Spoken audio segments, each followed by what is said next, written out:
Jadi filosofi dia dapat diartikan secara etimologi, dia berarti cinta akan hikmat atau cinta akan kebijaksanaan. Nah, kita pelajari dulu ya, kita bahas dulu dia punya pandangan wawasan umum tentang ilmu filsafat ini. Ilmu filsafat ini adalah studi kritis tentang seluruh fenomena kehidupan dan pemikiran manusia untuk mencari prinsip-prinsip mendasar. Ya, bukan sekedar eksperimen, melainkan proses dialektis mencari kebenaran melalui argumen dan logika. Nah, logika ini itu ada logika berpikir dengan logika berbahasa. Jadi ada dua ya, logika berpikir dan logika berbahasa. Kenapa dia ada dua demikian? Karena logika berpikir ini kan disampaikan dengan logika berbahasa. Karena apa yang manusia pikirkan seringkali itu tidak tersampaikan dengan baik lewat logika berbahasa atau bertutur kata. Bagaimana mau menyusun itu kalimat apa yang akan kita sampaikan.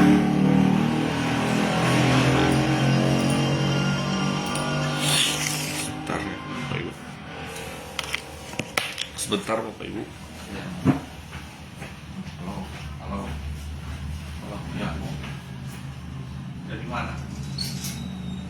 Enggak, di luar. Kita Pak ada sementara mengajar di kampus kali ini masalah kalau anak boleh tahu dulu, atau anak boleh lupa sahabat. Nanti kalau kelar mengajar, kalau dapat di pusat kota baru tahu sama-sama. Boleh. Kalau kita orang ini kalau mengajar pasti tahu kalau di beberapa nanti pusat di buku kasih dan sama-sama paling kita kalau mengajar jam-jam itulah paling lagi. Boleh.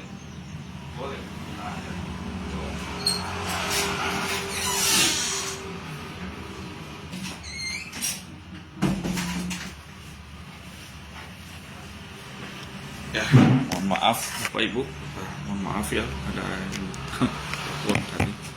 Oke, kita lanjut. Karena seperti ada juga firman Tuhan yang bilang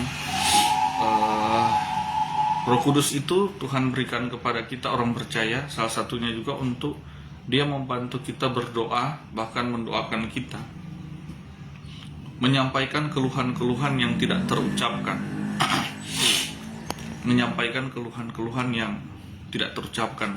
Nah, ini menunjukkan bahwa manusia memang memiliki keterbatasan dalam mengolah dia punya logika berpikir untuk supaya sinkron dengan logika dia menyampaikannya dalam logika berbahasa. Nah, filsafat secara umum atau kita filsafat sekuler atau kita pakai bahasa filsafat umum ya, itu berusaha mensinkronisasi kedua hal itu, logika berpikir dan logika berbahasa. Tetapi Bapak Ibu, yang perlu kita sadari bersama, karena ini filsafat Kristen, bahkan tanpa juga pakai embel-embel mata kuliah filsafat Kristen, pada sejatinya memang dasar dari kita mau menyatukan antara kita punya logika berpikir dan logika berbahasa, menyampaikan itu dalam bertutur kata dengan baik, itu hanya bisa sinkron kalau kita mendasarinya, merenungkan dan mendasarinya dalam pembaharuan Kristus yang tinggal di dalam kita. Kebanyakan terjadi persinggungan atau terjadi perselisihan, salah paham dan sebagainya, dan bermuara itu dari bagaimana itu logika berpikir dan logika bahasa itu tidak sinkron. Apa yang kita pikirkan dan rasakan itu tidak sepenuhnya kita bisa sampaikan dengan berbagai keterbatasan, termasuk keterbatasan logika berbahasa. Baik kemampuan untuk meramu itu untuk disampaikan maupun memang keterbatasan satu bahasa untuk menyampaikan sepenuh apa yang kita maksudkan atau apa yang kita rasakan. Bapak Ibu boleh renungkan, kita renungkan bersama. Apakah memang sudah sepenuhnya, sudah 100% sepenuhnya yang luapan dari hati kita yang kita bisa sampaikan pada orang-orang atau pada sesama atau bahkan di dalam doa. Kita renungkan bersama, apakah itu sudah betul-betul sepenuhnya dari isi hati kita bisa sampaikan dengan baik, dengan puas, dengan plong. Rasa-rasanya tidak. Karena itulah keterbatasan manusia sejak manusia jatuh dalam dosa.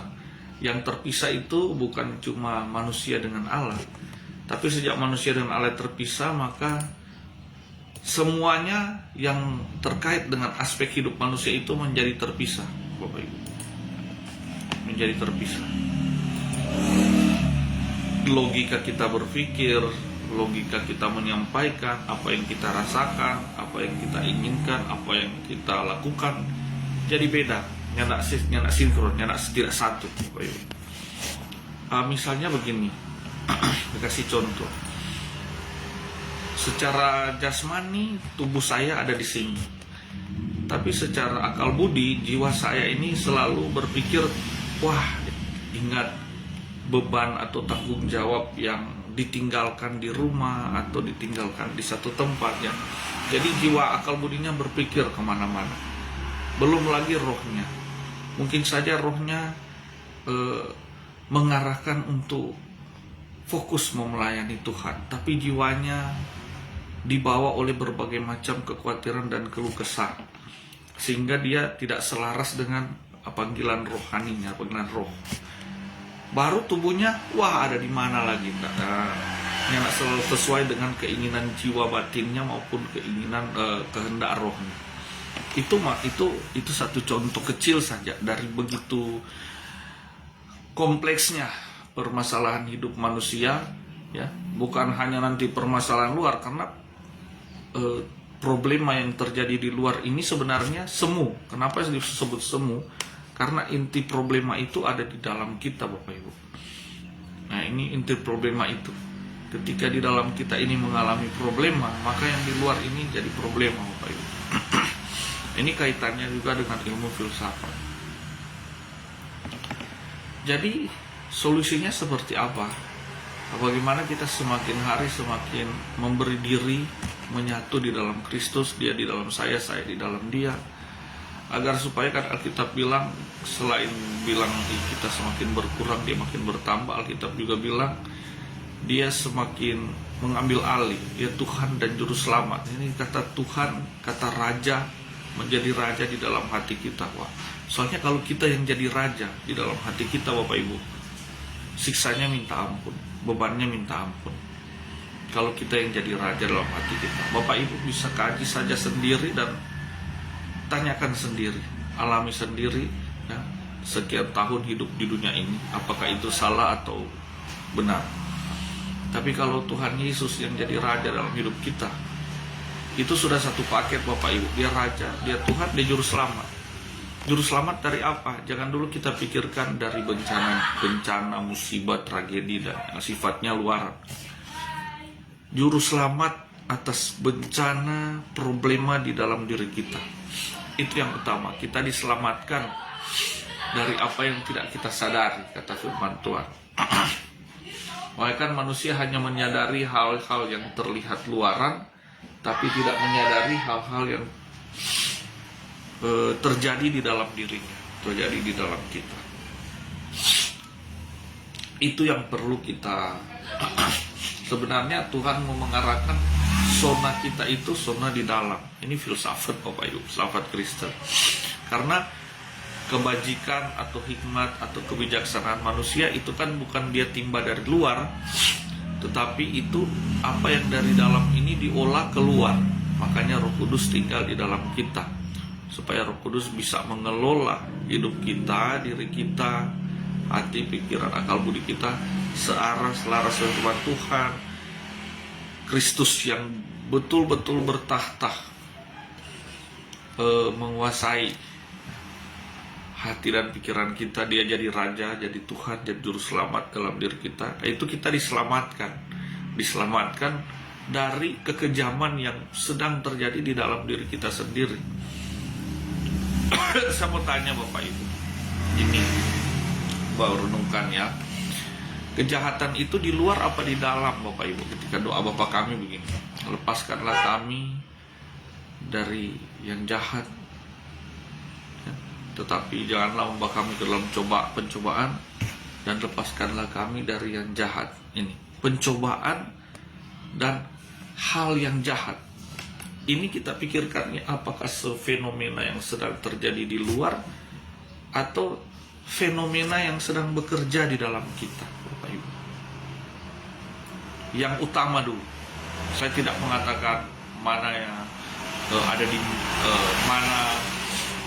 mana sebenarnya itu berada, tetapi kejahatan yang di luar ada, kejahatan juga di dalam ada. Nah, gitu. Bahwa yang utama, tapi yang utama itu di mana yang harus diberantas dahulu? Apakah pencobaan dan kejahatan yang ada di luar, atau pencobaan dan kejahatan yang bekerja di dalam kita? Ya Bapak Ibu boleh renungkan. Karena fenomena yang terjadi di luar itu bermula dari dalam. Ya Tuhan Yesus katakan kan, bukan apa yang masuk ke dalam mulutmu itu yang mengharamkan kamu, itu nanti mau keluar di jamban, yang sifatnya dari luar, materi atau jasmania, lahiriah. Tapi apa yang keluar dari dalam mulutmu, ya, perkataan atau rencana, niat, itu gak dimaksud. Itu semua bersumber dari dalam. Itulah yang mengharamkan kamu, menajiskan kamu, ya. Kejahatan, akal bulus, ya, kelicikan, pencobaan. Jadi pencobaan dan kejahatan itu ketika berdoa Bapa kami ini, ketika Tuhan bilang mengajarkan para murid maupun pengikutnya untuk berdoa, satu penggalan saja dulu ya, karena saya kaitkan dengan ilmu filsafat Kristen ini. Satu penggalan saja dulu bilang, lepaskanlah kami dari janganlah membawa kami ke dalam pencobaan. Ada di dalam sebenarnya ranahnya ini. Lepaskanlah kami dari yang jahat. Yang jahat itu bukan utamanya yang di luar, tapi yang bekerja di dalam kita. Kejahatan yang di luar ini, yang lahiriah ini, yang bekerja di luar ini, dia nanti ngengat dan mautnya itu, ngengat atau bisanya, racunnya, atau pakai kata rasanya, ya, racunnya, kata Alkitab itu bilang mautnya, racunnya itu, ya, tusuknya itu, sakitnya itu kerasa karena ada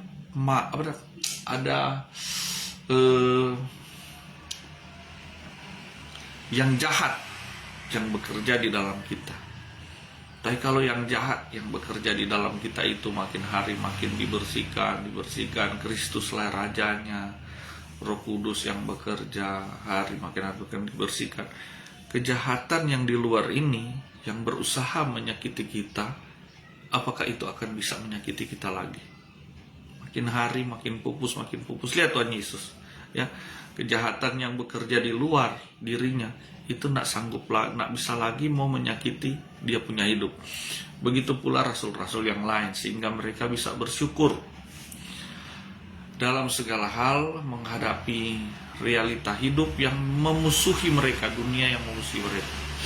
So Bapak Ibu, jadi filsafat ini ternyata dia bukan hanya pembaharuan akal budi, tapi dia pembaharuan batin.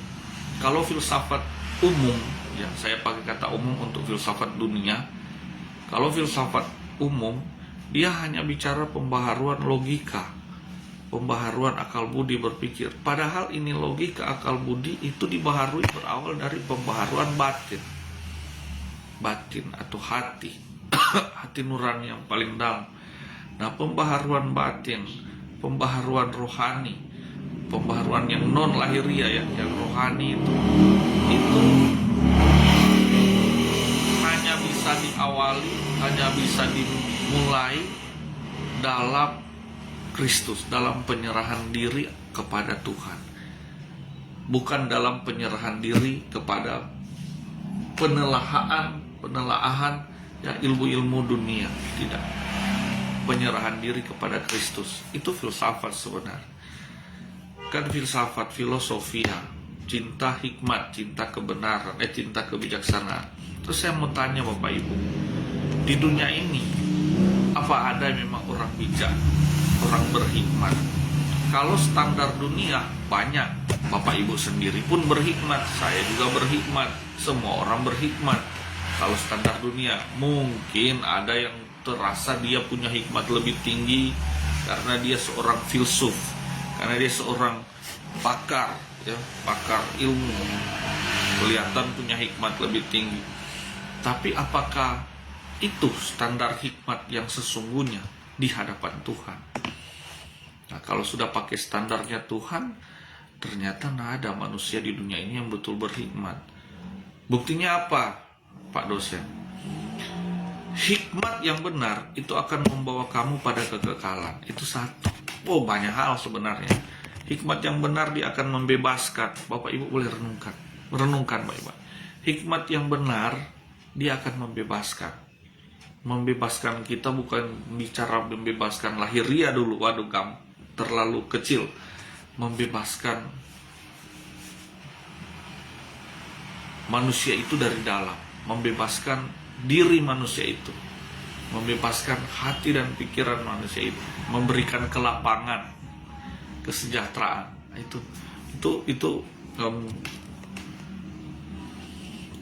Hikmat yang benar ya. Hikmat yang benar dia akan menyelamatkan Bapak Ibu. Seperti doa Bapak kami tadi, lepaskan kami dari yang jahat ya. Jangan membawa kami ke dalam pencobaan ya. Tidak akan membawa kita dalam pencobaan, dia akan lepaskan kita dari yang jahat. Ini filsafatnya, ini hikmat yang benar, bukan hikmat dunia. Ternyata saya coba bawa Bapak Ibu ya. Lalu kalau hikmat yang benar itu yang menyelamatkan, tidak mencobai, menyelamatkan dari yang jahat. Bapak Ibu, dunia ini selalu rekan orang dunia pun bilang dunia ini jahat, dunia ini jahat katanya, ya kan? Saya pun bilang begitu, Bapak Ibu pun pasti sedang bilang begitu. Semua orang di dunia ini, baik orang percaya, tidak percaya, orang miskin, orang kaya, pasti pernah bilang, pernah rasakan bahwa dunia ini memang jahat. Tahu enggak Bapak Ibu, ketika mereka bilang demikian, ketika kita bilang dunia ini jahat, itu sebenarnya yang membuat kita berpersepsi dunia ini jahat, yang fenomena di luar ini kita bilang jahat, karena ada kejahatan yang bekerja di dalam kita, sampai yang jahat di luar itu kita rasa, wah jahat memang, menusuk. Itu yang Paulus bilang di kitab Roma tentang hukum dosa, hukum maut. Dia bahas itu Roma pasal 6 sampai pasal 8 ya. Itu dia sampai manusia ini, dia sampai bilang dia menentang maut ya, menentang dosa dan menentang maut Bapak Ibu. Sampai dia bilang, hai maut, di manakah sengatmu? Wah, manusia di mana yang sampai berani seperti itu Bapak Ibu? Hanya di Alkitab memang secara harfiah hanya dia yang berani mengatakan itu. Itu bukan karena dia sudah sombong rohani, tetapi ketika dia mengalami pembebasan batin dari Kristus, pembaharuan hidup dari Kristus, dia rasa orang merdeka. Ini kan Paulus juga kan bahas tentang kemerdekaan Kristen baik di Roma maupun Galatia. Orang dia sudah rasa, wah ini rupanya kemerdekaan itu. Kemerdekaan itu bukan berarti saya Paulus, saya ini warga Roma, saya ini warga Israel, dua kewargaan. Saya ini warga bangsawan, dia warga cendekiawan, bangsawan. Wah, akhirnya dia sadari tentang kemerdekaan batin yang sesungguhnya yang dialami dalam Yesus. Dia bilang sampah semua itu, yang kewarganegaraan dunia itu, ya, filsafat dunia yang miliknya, cendekiawan, dia orang pintar ya Bapak Ibu. Dia terpelajar di Romawi, terpelajar juga di Yahudi. Pintar. Ternyata dia bilang itu semua itu sampah, karena itu tidak membebaskan batinianya. Yang membebaskan batinianya ternyata Kristus. Hikmat yang itu adalah Kristus yang tinggal di dalam kita. Dia itulah hikmat itu, dia itu kebijaksanaan itu Bapak Ibu. Jadi kalau mau berhikmat, masuk dalam Kristus, serahkan dalam Yesus Kristus, serahkan hidupmu sama Yesus, masuklah dalam Kristus, menyatu dengan Dia. Kalau mau bijak, filsafat yang sesungguhnya itu adalah kehadiran Kristus di dalam kita. Filsafat dunia ini mati Bapak Ibu, sifatnya mati, fana, tidak kekal. Nah, apakah itu filsafat yang sebenarnya? Tentu saja tidak. Filsafat yang sebenarnya itu adalah ketika engkau hidup oleh Dia, dan ternyata cinta kebenaran, cinta kebijaksanaan, cinta hikmat itu adalah Kristus itu sendiri. Yang cinta akan kebenaran, cinta akan hikmat. Kan dikatakan, karena semua orang sudah kehilangan kemuliaan Allah, sudah berdosa, makanya Dia harus datang. Coba Bapak Ibu, saya pakai kata, Bapak Ibu renungkannya. Saya pakai kata untuk kalimat tersebut, firman Tuhan tersebut, saya pakai kata karena semua orang di dunia ini nah ada yang mencari kebenaran. Itu ada di kitab Yesaya juga bilang kan, nah ada seorang pun yang benar, nah ada seorang pun mencari kebenaran. Paulus juga kutip ayat itu dari Perjanjian Lama. Nah ada yang cinta hikmat sebenarnya, nah ada yang cinta kebenaran, karena kebenaran Allah ini, hikmat Allah ini, Dia mau membebaskan manusia. Salah satu caranya adalah dengan mengangkat ini hukum egoisme manusia, keegoan kita. Nah ini kan setiap manusia dengan berbagai polarisasi berpikirnya, dengan berbagai gaya filsafatnya masing-masing, berusaha membela egonya masing-masing Bapak Ibu. Betul tidak? Padahal ego kita itu sendiri yang menyiksa kita, memenjarakan kita atau menjajah kita, memperbudak kita. Saya pakai kata ego untuk yang Paulus sendiri sebut itu hukum dosa. Hukum dosa yang membawa maut itu, yang bekerja dalam diri manusia. Kejahatan, kalau di Tuhan Yesus sebutkan di doa Bapa kami, Dia pakai kata lepaskan kami dari yang jahat.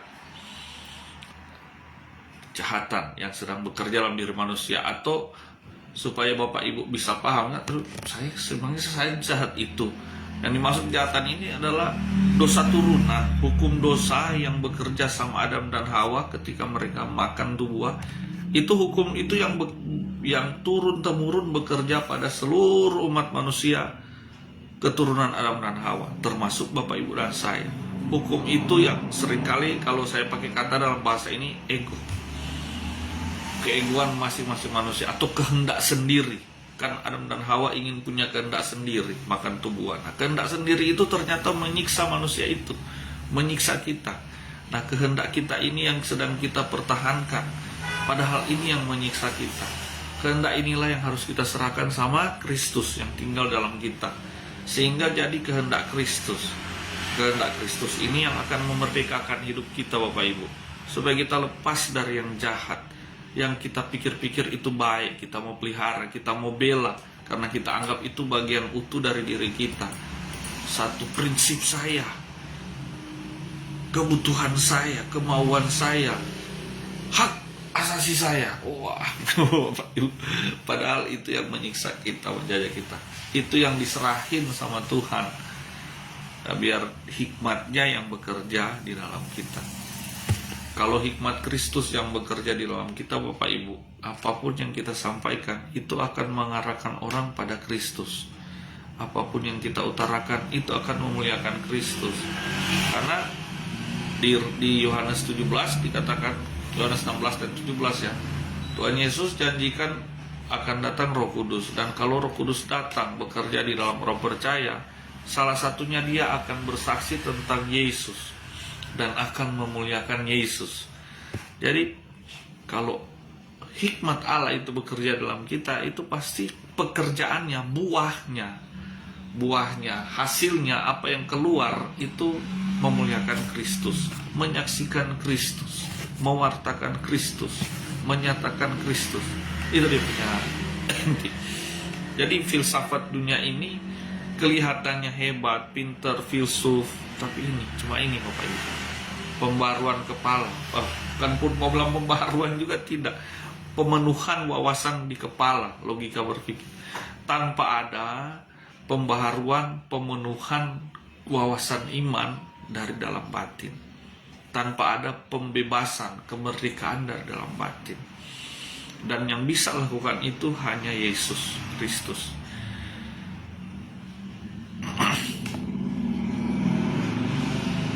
Baru bisa jalan itu apa yang kita pikirkan, apa yang kita rasakan, kita pikirkan, apa yang kita sampaikan, baru mulai bisa dapat disampaikan dengan logika berbahasa yang tepat. Bukan cuma baik tapi tepat. Jadi tidak ada miskomunikasi. Baru kita bisa puas dan apa yang kita sampaikan betul-betul mewakili diri kita, betul-betul mewakili apa yang kita inginkan, kita rasakan, kita mau sampaikan. Begitu Bapak Ibu.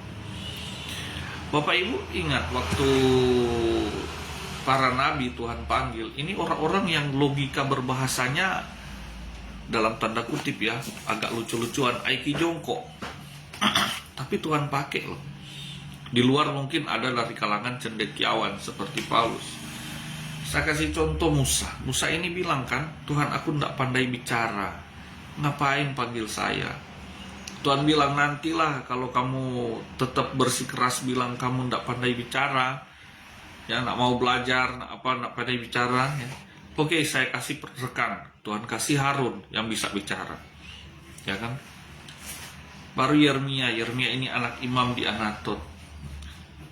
Dia sedang berdoa satu kali, dia berdoa, tapi satu kali dia lihat penglihatan, Tuhan kasih lihat itu air mendidih. Dia sedang masak air. Dia sedang masak air, ya, mendidih itu air. Terus air itu tiba-tiba tumpah dari arah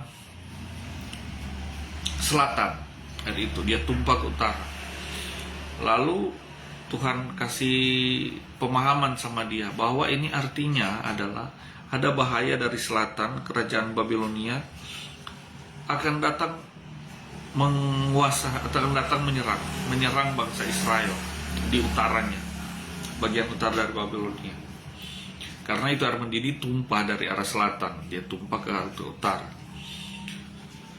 Lalu Tuhan bilang, Yeremia, supaya ini bangsa Israel ini selamat, serangan itu, bahaya itu tidak terjadi, kamu saya panggil untuk mewartakan pertobatan pada bangsa Israel.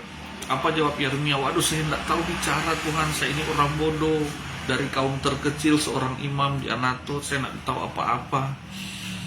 Jangankan bicara, saya tak pinter, tak pandai. Tapi Tuhan pakai, Tuhan panggil. Yeremia ini tidak bisa baca tulis Bapak Ibu. Kenapa saya bilang begitu? Setiap kali Tuhan bicara ke dia mau sampaikan ke raja, itu dia harus panggil baru dia bicara, baru tulis.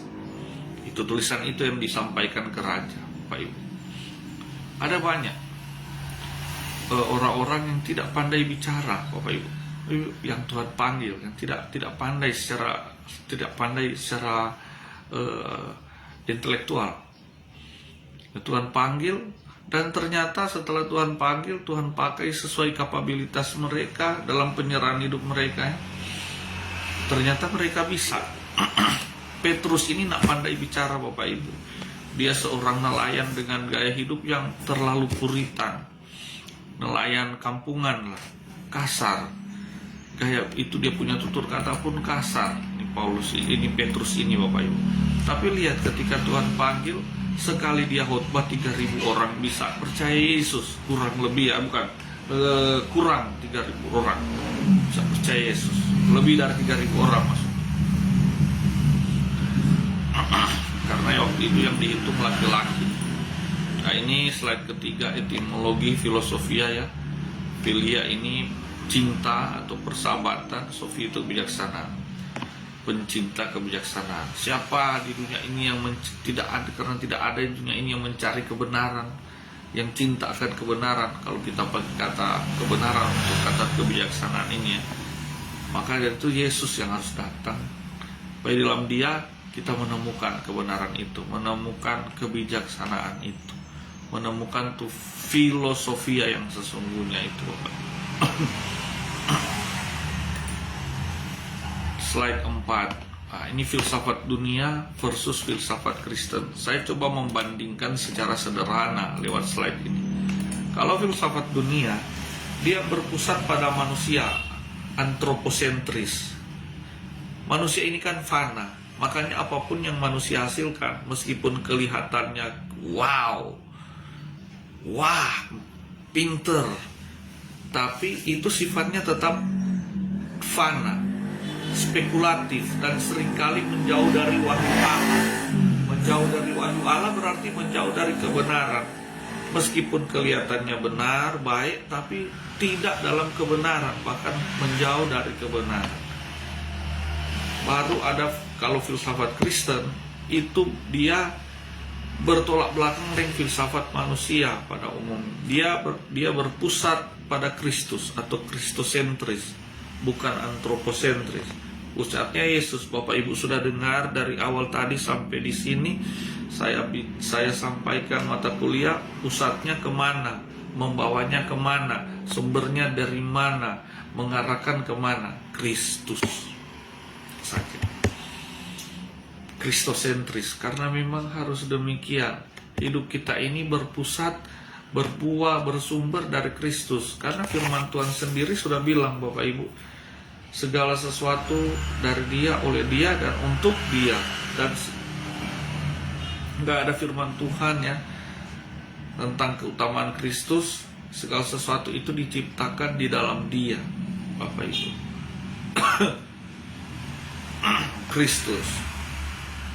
Jadi filsafat Kristen ini pusatnya pada Kristus, berakar pada kebenaran mutlak firman Tuhan sebagai sumber hikmat, bukan berakar pada pengkajian kemampuan intelektual dari manusia itu sendiri. Coba Kolose 2 ya. Kolose 2 itu ayat, ini saya lupa taruh ayatnya ini. Kita lihat ya. Kolose 2 satu ayat Alkitab ya.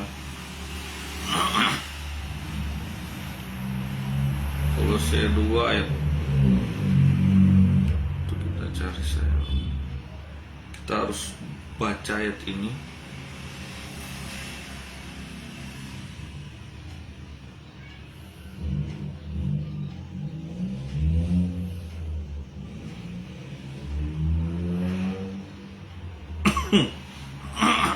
Kolose 2 ayat 8. Hati-hatilah supaya jangan ada yang menawan kamu, menangkap, meringkus dengan filsafatnya yang kosong dan palsu. Kosong, nah ada isi apa-apa, kelihatan aja yang pinter, tapi kosong. Kenapa disebut kosong? Karena filsafat dunia ini kelihatannya pinter, kelihatannya berisi, berhikmah sebagainya. Tapi karena tanpa Kristus, dia sifatnya fana, nak membawa orang pada kekekalan. Sudahlah bicara itu dulu. Nak membawa orang pada pembebasan, kemerdekaan.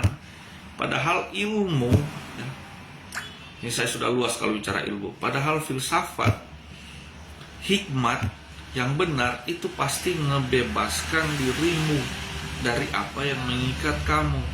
Nah, manusia duniawi mikirnya selalu lahiriah. Ikatan yang dia pikir adalah ikatan-ikatan ya lahiriah.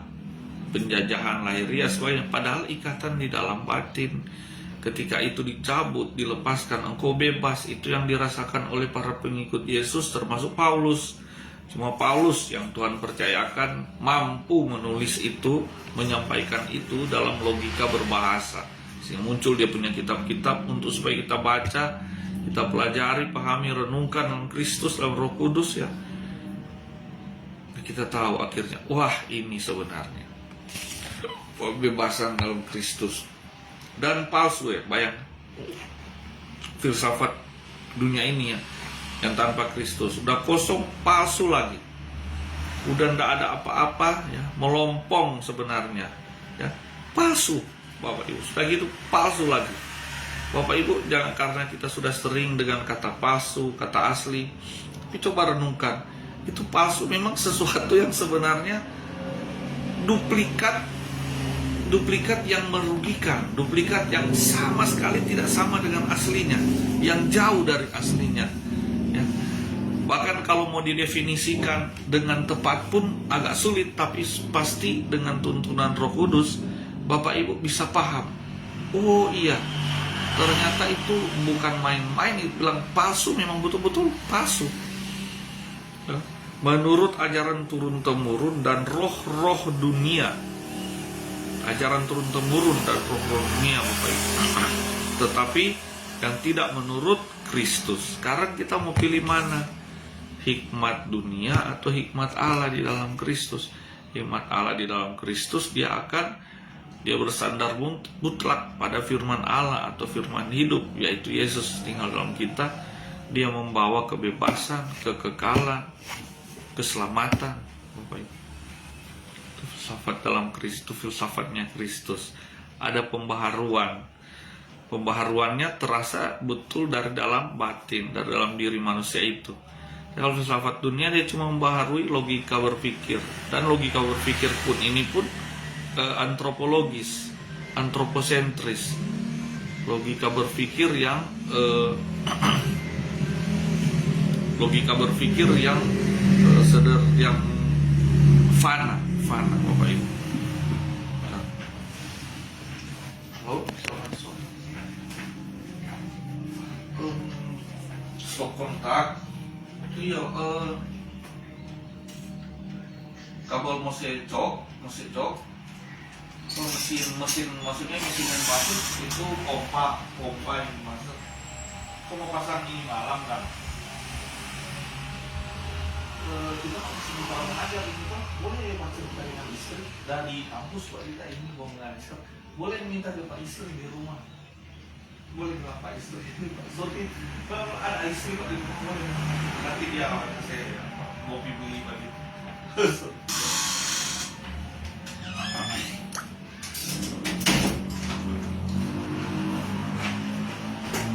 Iya, dan palsu menurut ajaran turun-temurun dan roh-roh dunia, tetapi tidak menurut Kristus.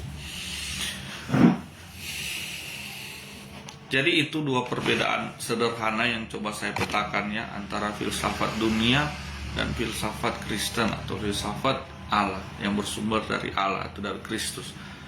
Itu di 1 Korintus 1 ayat 24, orang bisa buka. 1 Korintus 1 ayat 24. Tetapi untuk mereka yang dipanggil, baik orang Yahudi maupun orang bukan Yahudi, Kristus adalah kekuatan Allah dan hikmat Allah. Saya tadi sudah jelaskan bahwa hikmat Allah itu bukan cuma sesuatu seperti firman Allah atau firman Allah, firman hidup, ya Kristus. Hikmat Allah itu adalah Kristus. Karena ini pun diperkuat dengan penyampaian dari ayat ini kan. Tapi Kristus ini adalah kekuatan Allah dan hikmat Allah, filosofi, kebijaksanaan dari Allah, hikmat dari Allah. Kristus itu sendiri. Alkitab atau firman Allah tertulis itu tidak akan berkuasa kalau dibaca tanpa kehadiran Kristus di dalam kita yang memberikan itu kuasa. Kenapa Bapak Ibu? Ini orang Farisi, orang Yahudi, ya, orang ahli Taurat. Mereka membaca kitab yang sama dengan yang kita baca. kitab para nabi perjanjian lama ya. Mereka mempelajari kitab-kitab yang sama. Bahkan mereka jadi pakar, jadi ahli Taurat, ahli kitab suci, hari-hari di bait Allah. Tapi mereka tidak mendapati esensi Kristus di situ, tidak mendapati maksud dari setiap kitab para nabi yang mereka baca. Mereka tidak mendapati Mesias itu seperti apa. Karena ketika Yesus datang, mereka menolak Yesus. Padahal mereka mempelajari kitab-kitab yang mengajarkan akan datang Mesias dalam rupa seperti Yesus Kristus yang datang. Tapi ketika Yesus Kristus datang, Mesias itu datang, mereka menolak. Ya. Berarti mereka tidak mempelajari dengan benar tentang kitab para nabi ini. Karena ketika Yesus datang, Mesias datang, kitab para nabi ini sudah bilang Mesias akan datang seperti ini. Mereka tanggapinya lahiriah. Mereka menolak Mesias yang datang itu. Ya, mereka menolak apa yang telah mereka pelajari. Karena mereka tidak menafsirkannya dengan benar, karena tidak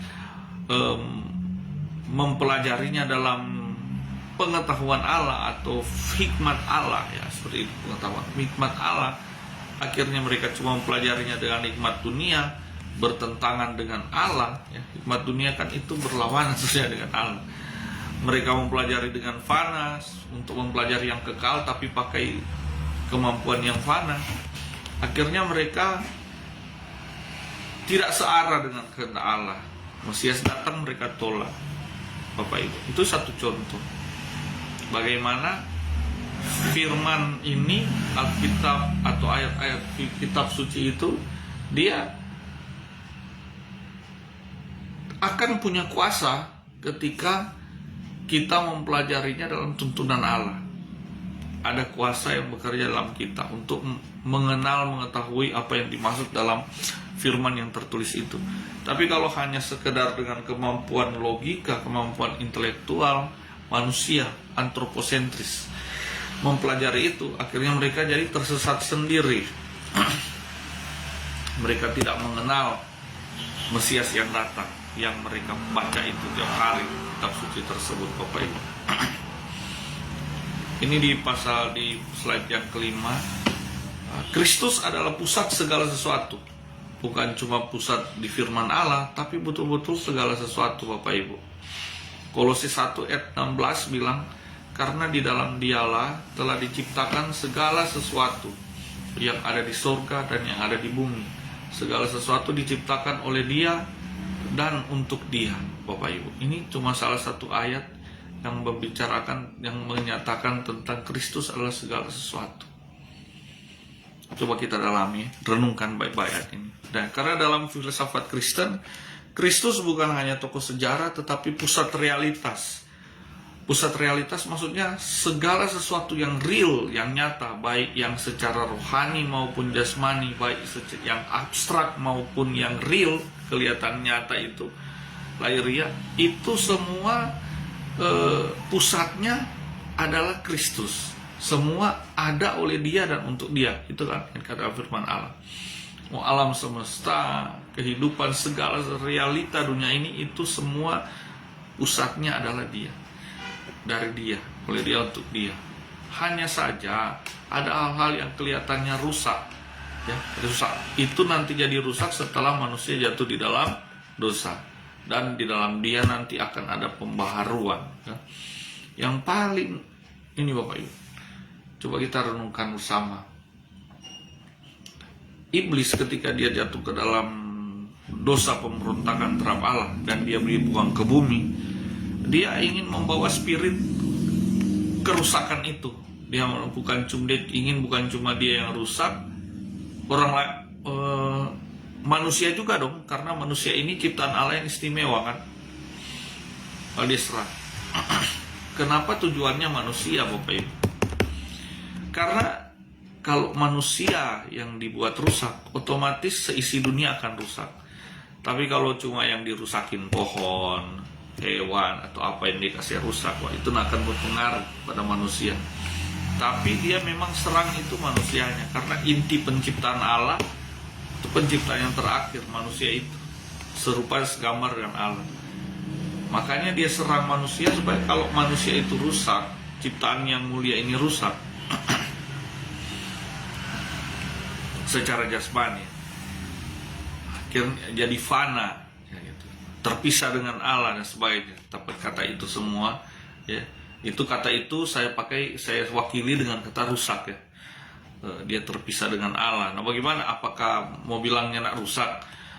Itu dia punya kualitas hidup dari kekal jadi ada kematian, fana.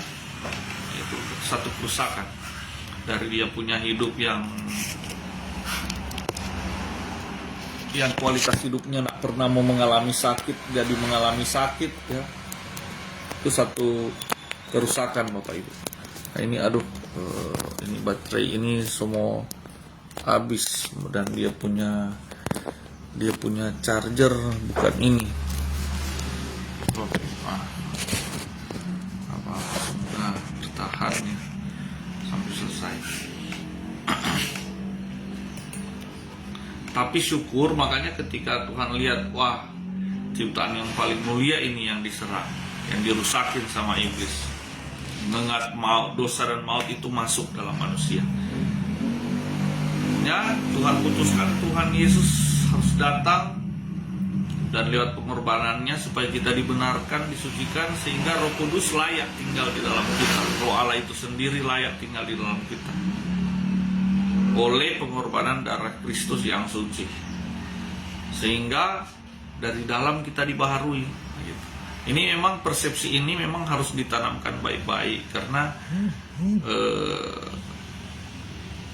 kebanyakan entah karena lupa atau karena tidak pernah diajari atau tidak pernah menyadari, ya, orang Kristen itu berpikir yang harus dibaharui itu yang di luar terus, jasmania terus keluar. Padahal pembaharuan yang paling utama, paling lebih dulu itu dari dalam diri kita yang dibaharui, yang disembuhkan. Disembuhkan itu bukan sakit apa sih, sakit apa? Ini sakit sebenarnya. Hidup ini kan sakit, Bapak Ibu. Cuma seringkali nanti terasa kalau sakit hati, sakit jasmani, sakit fisik, lelah, capek, banyak tuntutan, stres, depresi. Pas sakit itu udah ada. Nah, manusia ini kan sakit. Makanya Tuhan Yesus bilang, marilah yang letih lesu dan berbeban berat, aku beri kelegaan kepada kamu. Karena dunia ini tidak bisa beri itu. Ini manusia dengan segala ilmunya, segala kepintarannya, berusaha mencari tempat istirahat. Baik, paham kan maksud saya? Tempat istirahat. Dengan ilmu mereka cari tempat istirahat, dan teknologi mereka cari tempat istirahat. Dengan ketenaran, hiburan, entertainment, dengan segala sesuatu, pergaulan, sosial, apalagi artistik, seni, budaya, ya, mereka lakukan, berkreasi sedemikian rupa supaya apa? Mencari tempat untuk beristirahat. Ingat waktu Tuhan Yesus ada orang mau ikut dia, terus dia bilang, aduh kasihan, kan ini saya pakai bahasa saya hari-hari. Kalian mau ikut saya? Manusia punya tempat, anak manusia punya tempat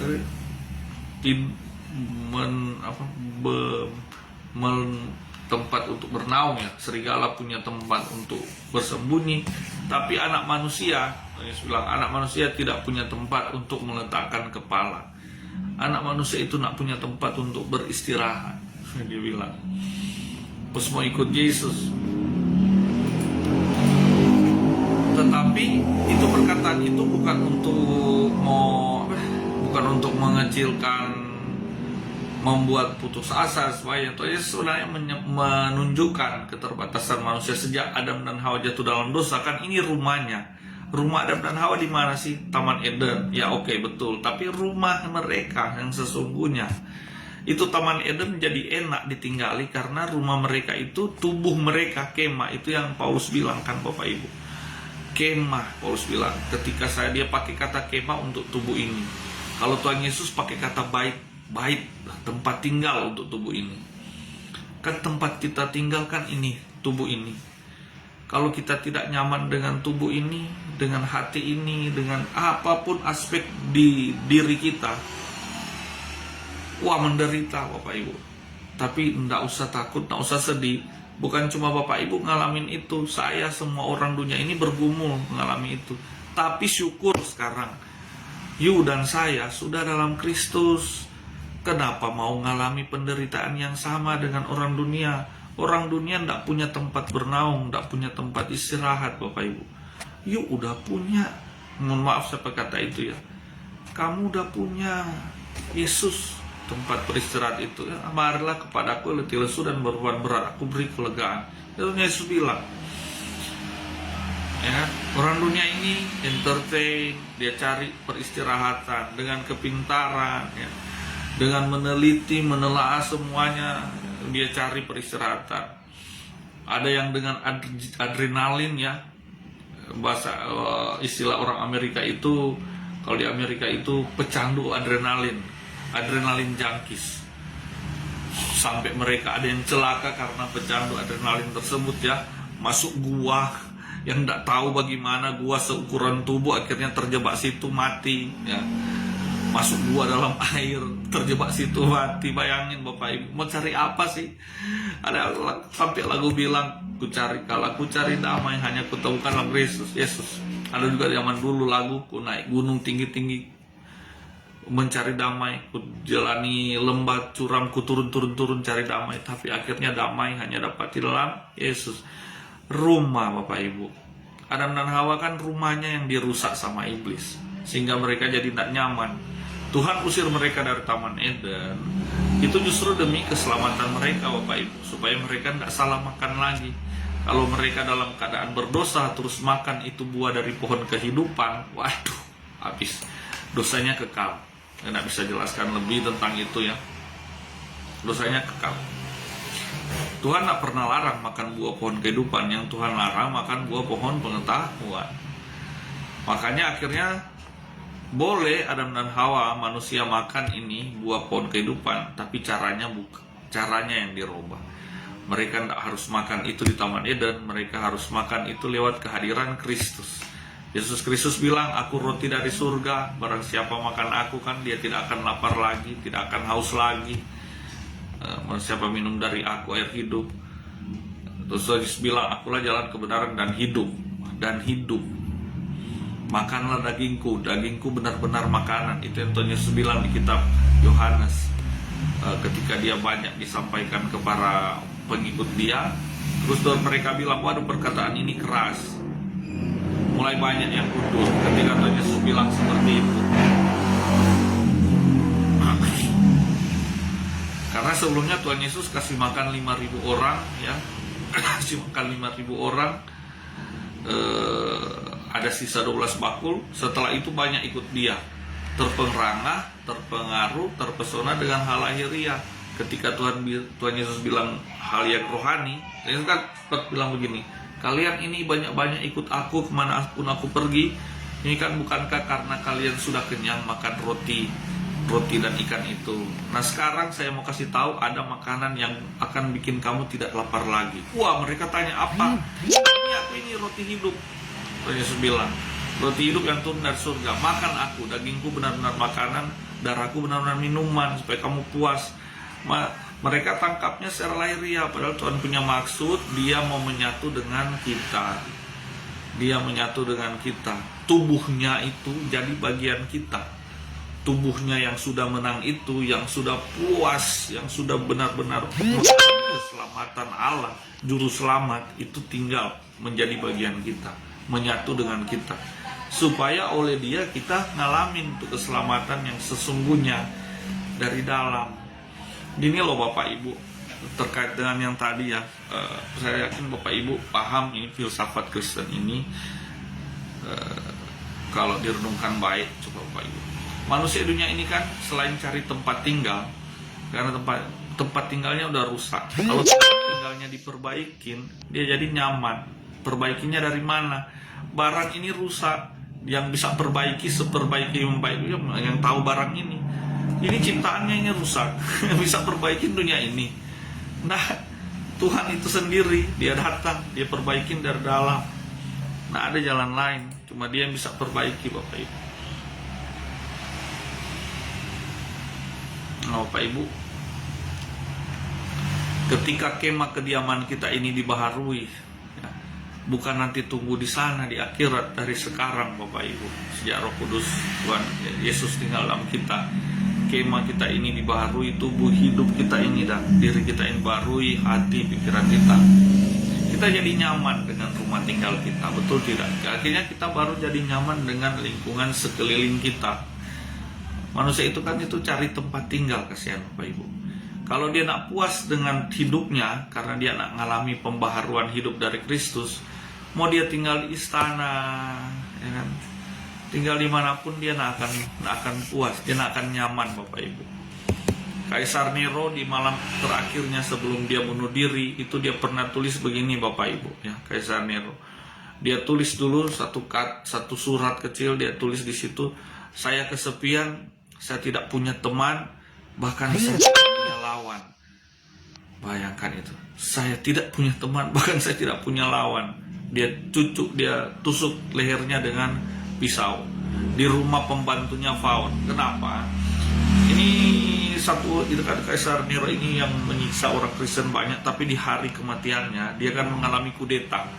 Nah, ketika dia mengalami kudeta, istananya itu kosong, semua lari. Ada yang lari menyelamatkan diri, dia punya keluarga. Ada yang memang tentara maupun orang-orang pejabat istana yang lari keluar istana karena mau bersiap kudeta dia, serang dia. Dan memang istana kosong sebesar itu, cuma dia yang tertinggal. Begitu takutnya dia nak tahu mau tinggal di mana Bapak Ibu. Tinggal di istana nak aman, mau keluar nak aman, nih tahu bagaimana. Akhirnya dia keingat dia punya pembantu namanya Faun. Kalau saya nggak salah Faun, ya Faun. Faun ini punya rumah, ya. Dia lari ke situ. Dia nginaplah di rumah Faun. Tetapi dia pun masih curiga, wah jangan-jangan Faun ini kasih tahu ke musuh-musuhnya, bagaimana. Sampai akhirnya di akhir hidupnya dia tulis, waduh saya kesepian. Saya nak punya sapa-sapa, nak ketemu sapa-sapa, ya. Itu karena nak nyaman dengan tinggal di rumahnya, nyaman dengan rumahnya Bapak Ibu. Ya, bunuh diri Bapak Ibu. Ini saya kasih contoh orang yang sudah, kan, Yesus itu kan 100% manusia, 100% Allah. Allah yang hadir dalam wujud manusia. Ini Yesus Kristus ini, Tuhan Yesus ini manusia yang super, ini manusia yang betul-betul sempurna. Kenapa saya bilang, kenapa demikian Bapak Ibu? Bayangkan, ini orang yang ditinggalkan, orang yang sudah tidak punya tempat, kecuali dia nyaman dengan dirinya, ya. Dia punya tempat, ini pribadi yang betul-betul sudah mengalami damai sejahtera dalam rumahnya, dalam baiknya, dirinya, pembaruan hidup. Kalau bahasa ini. Tapi kalau secara lahiriah itu dia mengalami penolakan di mana-mana Bapak Ibu. Sampai dia bilang kan anak manusia nak punya tempat untuk meletakkan kepala. Dia mengalami penolakan di mana-mana. Sama orang Farisi ditolak, sama orang Esena ditolak, sama orang Herodian ditolak. Ya semua pihak itu, sama orang Saduki ditolak. Semua pihak itu, Selot juga ditolak sama orang Selot. Semua pihak enggak menerima, enggak suka sebenarnya ketika dia bicara secara rohani. Yang mereka terima kan hanya mujizatnya, mujizat. Ketika bikin mujizat, wah banyak orang suka ikut. Tapi ketika dia bicara tentang hal yang sifatnya rohani seperti tadi, ya dia sudah mulai gali hal rohani itu, untuk memerdekakan orang dalam batin. Banyak orang menolak dia sebagai Mesias, menolak dia, tidak mau mendengarkan dia. Nah, ketika dia disalibkan Bapak Ibu, semua muridnya lari, cuma yang ikut dia itu ibunya Maria Magdalena sama satu murid yang memang ikuti dia terus, Yohanes murid Yesus, yang sampai di kayu salib. Kalau mau pikir, tidak sampai dia bilang, ya Allah, mengapa engkau meninggalkan aku? Ya, ini kemanusiaannya, kedagingannya ini, ya, manusiaannya ini mewakili erangan hati manusia. Oh Tuhan, engkau meninggalkan aku. Dia betul-betul rasakan bagaimana itu terpisah dengan Allah. Tapi dia bilang apa pada terakhirnya? Sudah selesai. Dia mengampuni mereka. Bapa ampunilah mereka karena mereka tidak tahu apa yang mereka perbuat. Ini betul-betul orang yang sudah mengalami, pribadi yang mengalami damai sejahtera, hikmat Allah yang bekerja, yang damai sejahtera yang bekerja dalam dirinya, yang menghidupkan, yang memberikan kekekalan, kedamaian. Itu baru hikmat, itu filsafat. Hikmat itu bukan cuma seperti filsafat itu atau hikmat itu, ya. Itu bukan cuma seperti para filsuf bicara logika, bahas ini bicara ya, waduh. Nah, hikmat atau filsafat itu sifatnya hidup. Hidup itu bukan cuma soal perbuatannya, hidup, pembaharuan dari dalam, baru muncul perbuatan, penyataan. Nah, itu nanti mengalir dengan sendirinya lewat penyerahan kita sama Kristus, pemberian diri kita sama Kristus. Kan hidup Kristen itu Kak Bapak Ibu hanya sederhana. Sederhananya di mana ya sebenarnya? Setiap hari memberi diri, berserah sama Kristus. Berserah sama Kristus, berserah sama Kristus. Cuma menyerahkan hidup sama Kristus supaya diambil alih.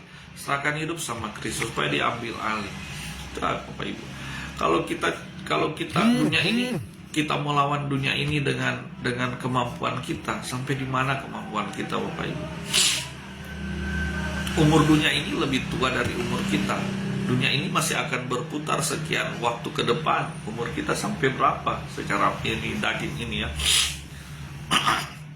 Kita mau cari validasi dari dunia ini, kita nggak akan dapat validasi apapun Bapak Ibu.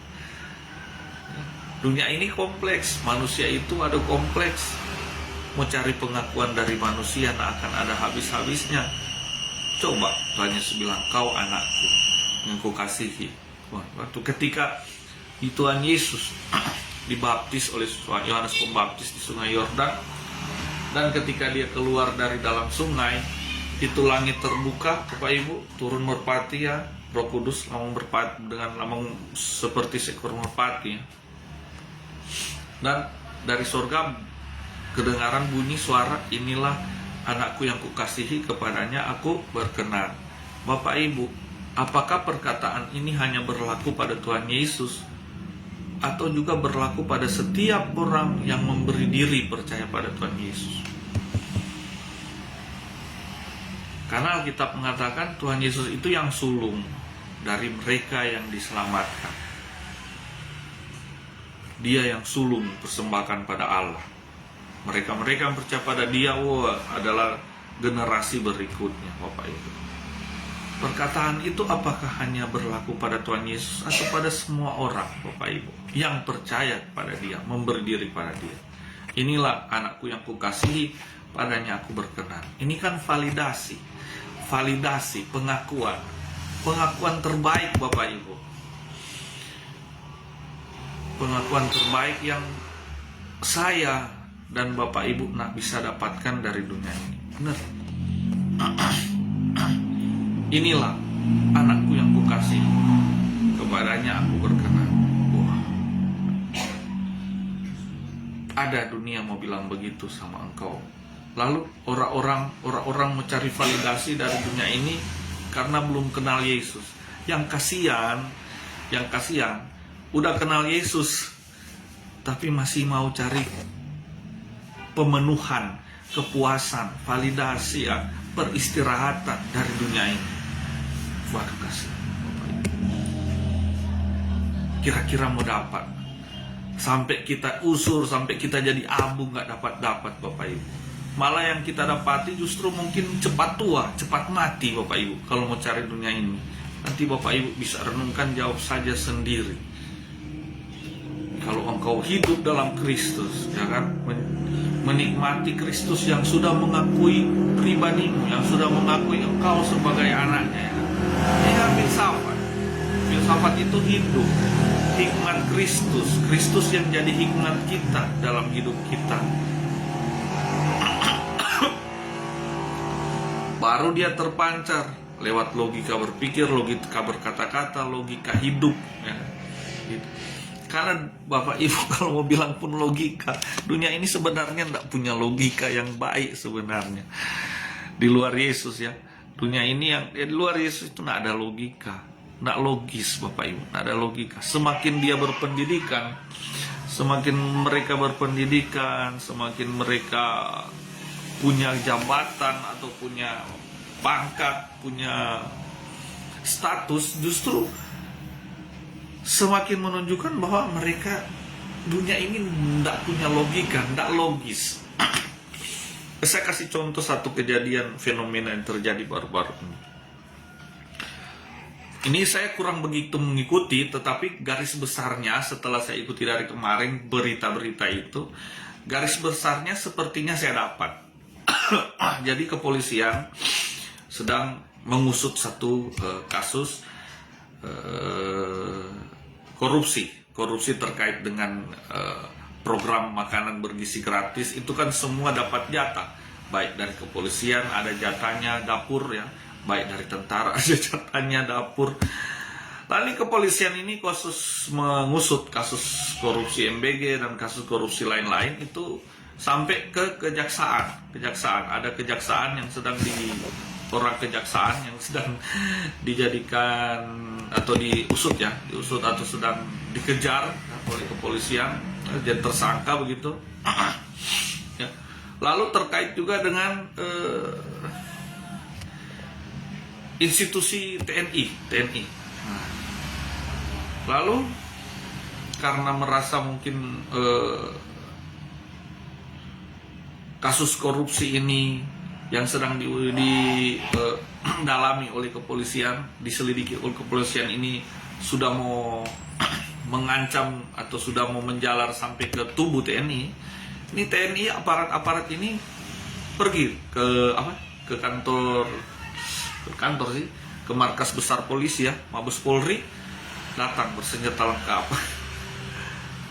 Ya semua fenomena ini kan sebenarnya kalau pikir nggak logis kan, padahal mereka aparatur negara masa nggak tahu hukum.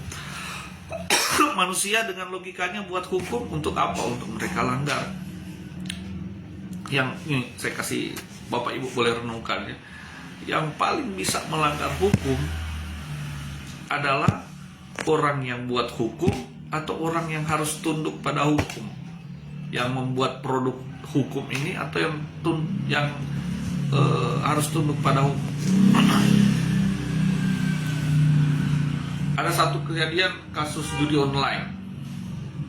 Setelah dicek pada akhirnya kedapatan di tubuh kepolisian sendiri ada beberapa pihak polisi yang melakukan judi online dan melindungi judi online itu.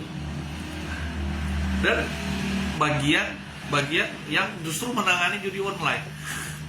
Di bagian itu justru mereka yang menangani judi online, mereka justru yang jadi mafia judi online, turut jadi mafia judi online, Bapak Ibu. Nah, itu cuma satu contoh bagaimana dunia ini manusia itu di dunia ini kita mau cari sesuatu yang logis sebenarnya nggak ada, Bapak Ibu, fenomena dunia ini. Kecuali yang logis itu firman Allah. Ini AP tapi ada firman Allah kan, kalau saya sedang firman Allah atau firman Allah dalam bentuk buku. Firman Allah, tapi firman Allah yang sesungguhnya bukan yang lahiriah yang bisa dibakar, bisa dibuang, yang tinggal dalam hatimu, yaitu Kristus, firman hidup, firman Allah, firman yang hidup, yang tinggal dalam hatimu, yang menghidupi engkau. Itu yang satu-satunya yang logis. Supaya engkau bisa menerima kenyataan yang tidak logis ini, kenyataan hidup yang tidak logis, Bapak Ibu. Karena dunia ini serba tidak logis. Tapi mereka bicara seolah-olah mereka logis, seolah-olah mereka logika, sesuai logika, akal sehat. Ya mungkin saya sederhanakan ya, kata logis ini akal sehat artinya. Logis, logika, masuk akal sehat, logis, berpikir sehat. Di dunia ini tidak ada yang sehat, Bapak Ibu, akal sehat. Aduh, kasih. Akal sehat itu adalah akal yang diperbaharui dalam Kristus. Kalau Kristus bertahta dalam akal budimu, ya kan, berubahlah sesuai dengan perubahan akal budimu. Kan Tuhan bilang, tidak sesuai dengan akal budi dunia ini. Dunia ini akal budinya akal bulus, Bapak Ibu. Berubahlah sesuai dengan akal budimu, perubahan akal budimu. Perubahan Kristus. Merubah akal budi kita. Itu filsafat, Bapak Ibu. Filsafat yang sesungguhnya Kristus. Cinta akan kebijaksanaan, cinta akan hikmat, cinta hikmat. Siapa cinta hikmat? Siapa itu yang cinta akan hikmat? Manusia yang cinta akan hikmat sepenuhnya. Yesus Kristus. Di dalam Dia kita jadi cinta hikmat, cari hikmat. Hikmat yang sesungguhnya siapa? Kata Alkitab tadi, dia adalah hikmat dan kekuatan Allah. Siapa? Kristus, tinggal di dalam kita. Sehingga itu Paulus sampai bilang ketika dia sadari kemerdekaan Kristen, hikmat yang memerdekakan dia dari dalam, dia sadari itu, sampai dia bilang, hai maut, di mana sengatmu? Hai dosa, hai maut, di mana sengatmu? Dia tantang itu maut, Bapak Ibu. Manusia lari dari maut, Bapak Ibu, takut dengan maut. Ini ada manusia tentang maut. Karena apa? Karena Kristus yang bekerja dalam dia. Dan kualitas hidup Kristus yang sama itu ada di dalam Bapak, Ibu, dan saya. Kita menerima dia, Yesus Kristus, sebagai Tuhan dan Juru Selamat kita, sebagai kekuatan Allah di dalam kita, sebagai hikmat Allah di dalam kita, Bapak Ibu. Itu hal yang sama ada sama kita, Bapak Ibu. Kristus yang tinggal di dalam kita, itu hikmat Allah, itu kekuatan Allah, Bapak Ibu. Yang mempermalukan dunia ini, yang menjadikan dunia ini tontonan justru. Itu kata Paulus, firman Tuhan lewat Paulus. Salib Kristus bagi dunia ada tontonan, padahal sebaliknya, bagi Allah justru Tuhan Allah menjadikan dunia ini jadi tontonan di hadapan dia lewat salib Kristus. Ditelanjangi dan dunia ini. Secara lahiriah kelihatan Yesus yang ditelanjangi, tetapi secara rohani sebenarnya pekerjaan iblis dan dunia ini yang sedang ditelanjangi. Kita jadi tahu, jadi celi, wah itu gotek, kelihatannya pintar filsafat dunia ini, padahal sumbernya dari buah pengetahuan baik dan jahat, sumbernya dari yang fana, tidak bawa kekekalan, tidak bawa kebebasan. Kelihatannya ada yang wah, kinclong, jago, hebat, keren, pintar, padahal tidak membawa keselamatan. Keselamatan itu adalah hikmat Kristus yang tinggal dalam engkau dan saya. Hikmat yang benar, filsafat yang benar, ya kan, dia akan menyelamatkan, membawa pada kekekalan, Bapak Ibu. Ini daya baterai sisa 5%, Bapak Ibu. Oke, puji Tuhan. Saya rasa boleh cukup, sudah hampir jam 7.